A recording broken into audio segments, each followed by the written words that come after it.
Is Dorn alive? Is he dead? Or is there something even darker afoot? This is a question that we've seen a lot on Warhammer 40k YouTube lately, thanks to two creators that are probably some of my favorites in the Warhammer 40k sphere with news and lore, and that is LUETIN and ChapterMasterValrak. These two creators are some of my favorites to get, in the case of LUETIN, deep lore. He goes even further than the introductory stuff we get with Bricky, who is amazing too. I love the introductory stuff. A lot of my easing into Warhammer 40k came from Bricky that led to LUETIN. So the combination of those two makes a huge difference in lore and depth. But in this case, it's coming from LUETIN and some arguments he made as to whether Rogal Dorn is alive or he's dead. And on top of that, we get a video by ChapterMasterValrak where he actually adds on to this as well and gives an argument as to why he thinks that Rogal Dorn is alive. Today we're going to break this down and talk about their different arguments and the conversation and the drama that has come up from it. And to be fair, this isn't a beef between two YouTubers. These two, I believe, are actually pretty close friends. And because of this little bit more cordial discussion that we're seeing on YouTube, although ChapterMasterValrak does use a lot of satire and humor in his video, it is still much more of a discussion than it is a bashing or an attack, which is something I really love about the Warhammer 40k universe. We can have these types of discussions and have a jovial back and forth and not get at each other's throats very often. So let's dive into it, and we're going to start with LUETIN's arguments as to the status of Dorn. For the Emperor! So for this, I'm just going to give a brief summary of the arguments that were made. If you want the full detailed video, please go to that banner right there. That is LUETIN's full video. And I'm going to try and tag every single one of these videos throughout the discussion so that you can go see the details if you want, or if you just want the overhead summary, that's what we're going to cover here today. And then I'm going to end with one of my theories just to add on to it. But the main things LUETIN discusses is the fate of Dorn. He talks about what happens on the Sword of Sacrilege to start, where Dorn is out on his final battle that everyone sees him on, and the only thing that's recovered is his skeletal hand. This has led to a lot of controversy because Dorn is never seen or heard from again after this fight. It's led to a lot of controversy as to whether Dorn was still alive or not. At this point, he was the last remaining loyalist Primarch still alive, or still kicking and running the Imperium. The weight of the Imperium was weighing on him. He still was dealing with a lot of trauma from what happened to his father, and all of his missteps isn't the right word, but he kind of feels their missteps during the Siege of Terra that are plaguing him as well. And unfortunately, my Primarch, Jagatai Khan, is kind of the cause of a lot of that self-doubt. A lot of the accusations, things like that are leveled against Dorn throughout the Siege of Terra come from Jagatai. And throughout those conversations, they're both technically right. And that weighs heavily on Dorn, because then he's stuck with no one else to talk to, wondering whether he did the right thing. Because he could have done some of the things that Jagatai wanted, but that would have caused a sacrifice that could have cost him everything as well. So he had to weigh all of those, and while he's fairly confident he did the right thing, there's that little nagging part of his brain that's still eating at him after, I believe, several thousand years at this point. And there's a lot of different speculation as to what happened there. On top of that, the only thing that's recovered is a skeletal hand. This hand goes on to become a pretty sacred relic for the Imperial Fists and serves as the symbol of sacrifice for them, kind of like Gilliman in the Stasis Field did for the Ultramarines for nearly 10,000 years. It's that structure that leads to a lot of the shift to more of the Emperor worship. Now, there are hints throughout the books as well that could be the case for Dorn as well, that he may have drifted that direction to more of a worship of his father, but that's never confirmed. It's mildly hinted at, and it's mostly hinted at through a third person's perspective. And it's usually a Black Templar. So that is nowhere near conclusive. There's no concrete evidence on that, so don't come at me in the comments. I don't know if I believe that, but it does give some speculation and credence as to why he may have done what he did.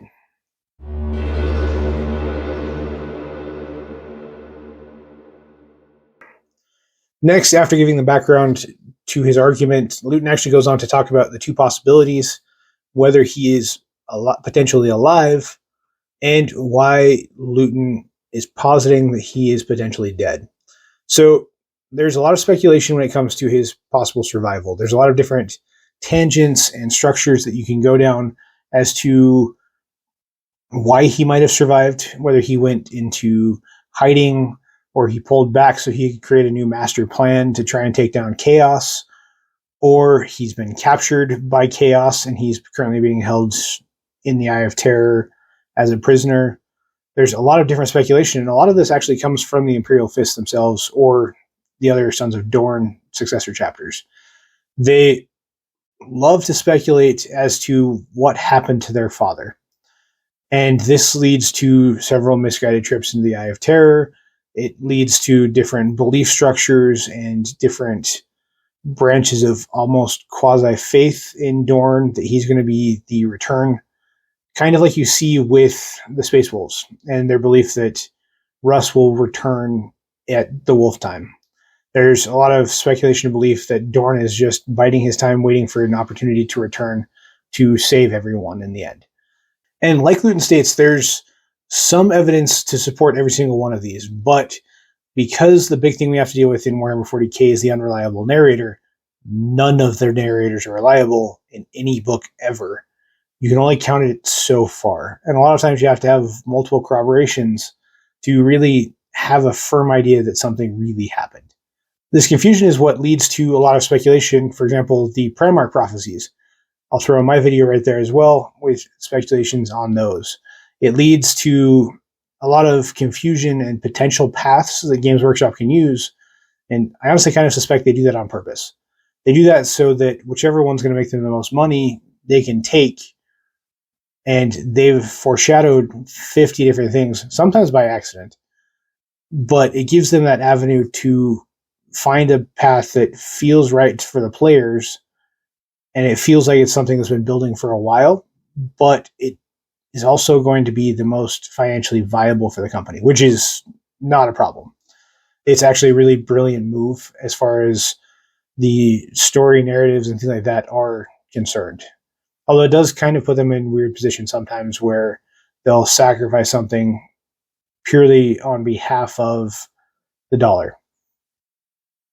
Now, when it comes to the lore, Luton makes one big argument that he feels is extremely important to explain why Dorn is dead. He states that Dorn's sacrifice, an ultimate sacrifice for the Imperium, is a lot of the driving force that actually brings about the rise of the full ecclesiarchy, as well as the pure desire for duty and singular loyalty to the Imperium. This symbolic death, as is exactly the final stamp the Imperium needs to become what it is in Warhammer 40k. Now, this may not be a good thing, but that foundation would be shook if Dorn's sacrifice wasn't real. And yes, you do have Sanguinius as well, but having two of the Emperor's sons lay down their lives in symbolic gestures to protect the Imperium from a massive threat is a huge staple. And yes, Iron Hands, I know that number is actually 3, but the Imperium really kind of only remembers 2. It's one of the unfortunate parts of being an Iron Hand. Not a lot of people remember Ferrus Manus' sacrifice as well, unless you're an Emperor's Children fan.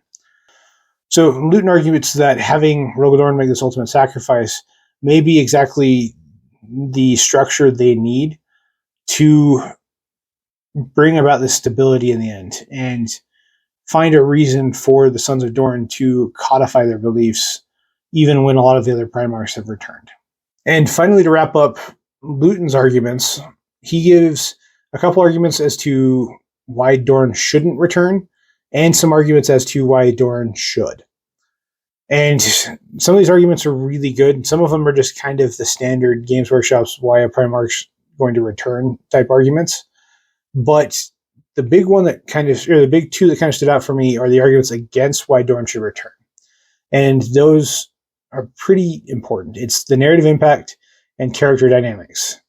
If you bring Dorn back now, while Guilliman and the Lion are trying to stabilize things, you're going to bring back one of the key people who managed the Imperium for a very long time. And you're going to take away a lot of the trust and stability that Guilliman's had to develop. It's going to kind of undermine him in a lot of ways, and it's going to cause someone who the Lion is going to butt up against. Because Dorn and the Lion never got along. They were never really friends, and they never trusted each other. So having those two pitted against each other may cause divisions that will negatively impact the narrative that you're trying to build. While you are slowly building towards a potential Lion-Guilliman reconciliation, if Dorn's in there, Dorn is a stalwart wall, and if he believes that the Lion win against orders and win against everything that the Imperium is built on during a mission to try and hunt curs, he's not going to let it go. And he's not going to trust the Lion to do anything. Especially if you look at what the Lion was doing while Terra was burning. He was taking the long way back to Terra, running around, burning Chthonia, and doing a bunch of other side quests that drastically slowed him down and kept him from getting there as quickly as he probably could have. There is some arguments that some of those missions were necessary, especially the attack on Chthonia, but not only did he not help the issue at Chthonia, he didn't pacify Chthonia. No, he dropped warp bombs on there. And those warp bombs ended up killing as many Imperial Fists as they did Sons of Horus. So it's not something that I think Rogal Dorn will take lightly, and he won't be happy about. On top of that, if everything that happened at Caliban comes to light, Dorn is not going to be happy about that either. And these things, while they may work with the story, I think it's going to be a far more negative impact on the narrative and won't seem to work. So you're either going to have to bring back a very changed Rogal Dorn, or you're not going to be able to bring him back at all, unfortunately. And the arguments for bringing back Dorn is that, A, he's one of the more popular Primarchs. He has a huge following, whether it be Imperial Fists or Black Templars, or any of the other successor chapters as well, that you see on the tabletop fairly regularly. So monetarily, he would probably make a pretty decent chunk of change on sale for Games Workshop.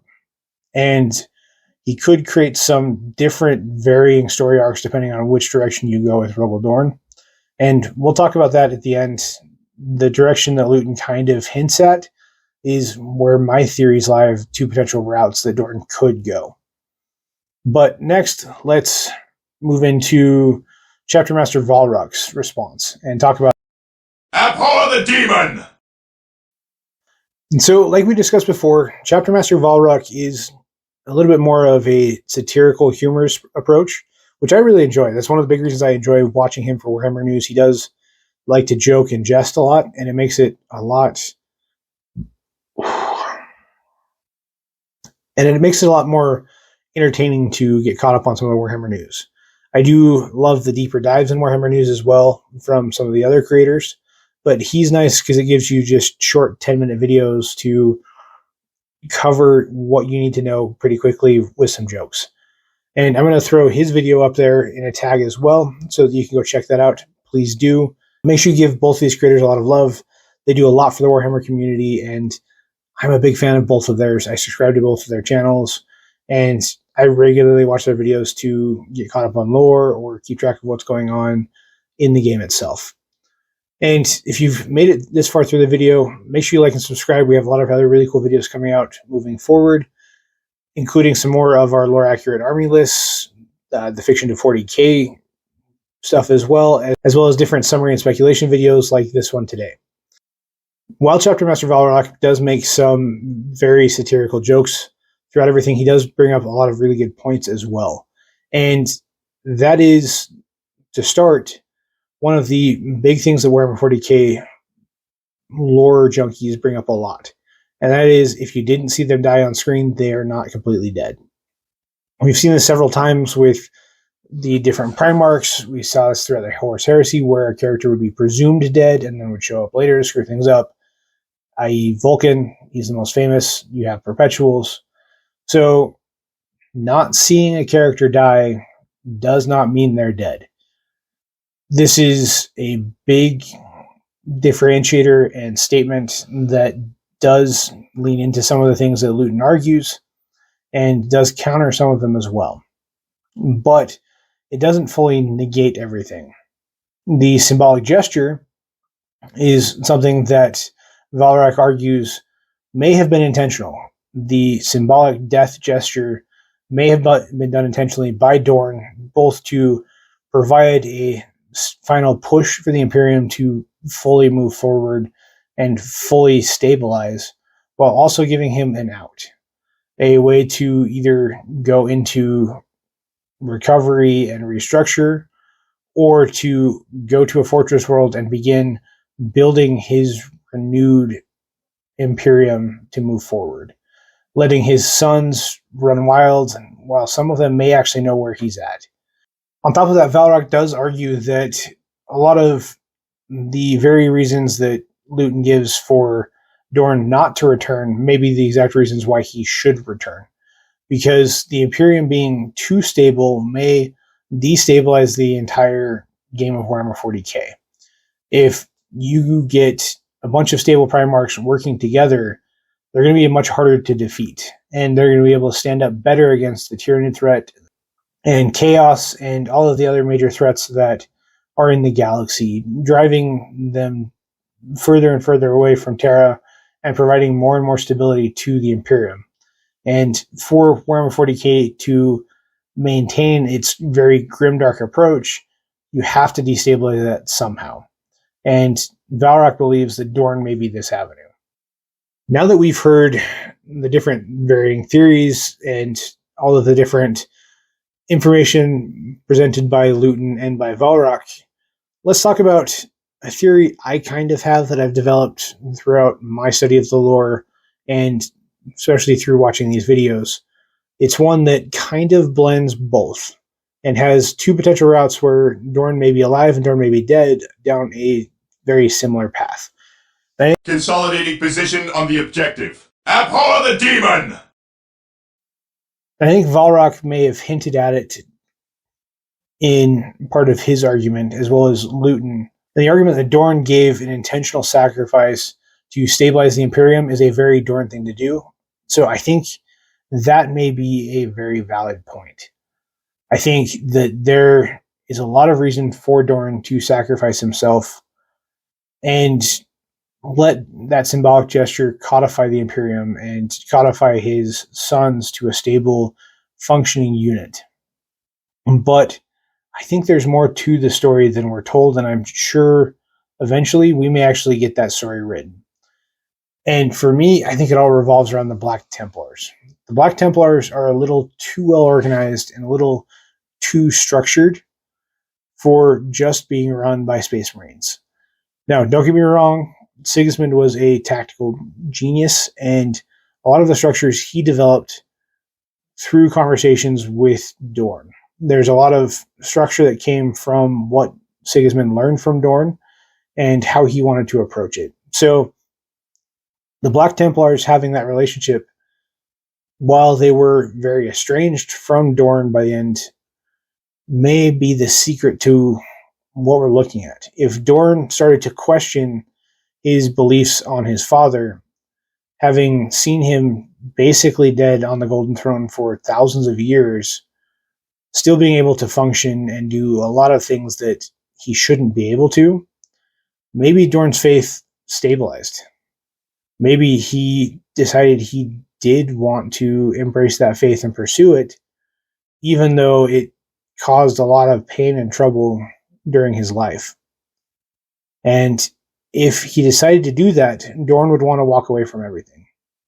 He would not have to try and have that struggle of faith in front of everyone while everyone's looking, while he's the last remaining Primarch. So, in my opinion, I think Dorn went with the Black Templars. Now, like I said, there's two different directions he could have gone. He could have gone alive, where he's using the Black Templars to establish the Second Crusade, where he'll be able to drive out the forces of chaos and the Xenos to really accomplish what his father couldn't in the Great Crusade. This is a really viable potential, especially with a lot of the moves you see the Black Templars making throughout the lore, but it's hard to grasp why he doesn't step forward at certain times. Like the War of the Beast would have been a very likely time where he would have stepped forward, especially after the Imperial Fists were basically lost. And because of that, I think there's a second option. Maybe Dorn was struggling with his faith and his confidence and his belief in himself, and he became extra reckless on that mission and either got killed or got mortally wounded. And the only people who were there to take him or pull him out of the fight were the Black Templars. The sons he was kind of estranged from, didn't have a lot of confidence in because of their faith.